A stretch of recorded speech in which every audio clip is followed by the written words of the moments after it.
historia yake. Ni mama ambaye tulikuwa tunampenda sana. Ni mama ambaye alikuwa ni mhubiri pamoja nasi. Na ni kwa sababu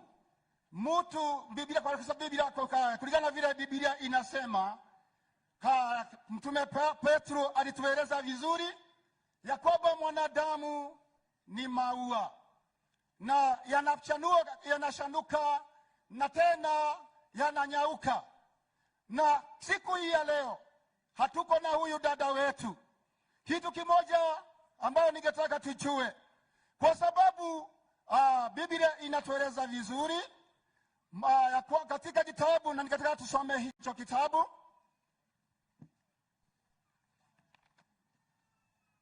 Katika Wakorintho 5 mstari wa 1, maana twajua ya kuwa nyumba na maskani yetu iliyo dunia hii ikiharibiwa, tunalo jengo kwa Mungu, nyumba isiyofanywa kwa mikono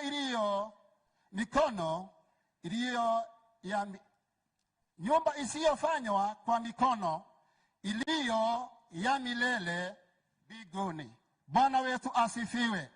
Siku hii ya leo Mtume Paulo aliweza kutueleza ya kwamba hii mwili ambao tuko nao unafananishwa na hema.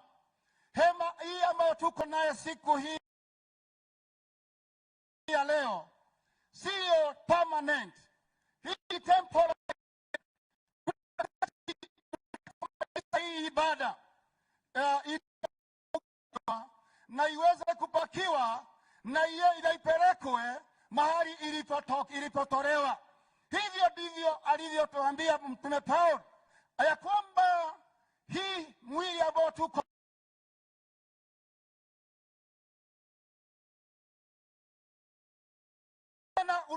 hauishi tena, hauishi sana, hauishi milele. Ni kwa sababu kuna siku ya kuondolewa. Bwana wetu asifiwe sana.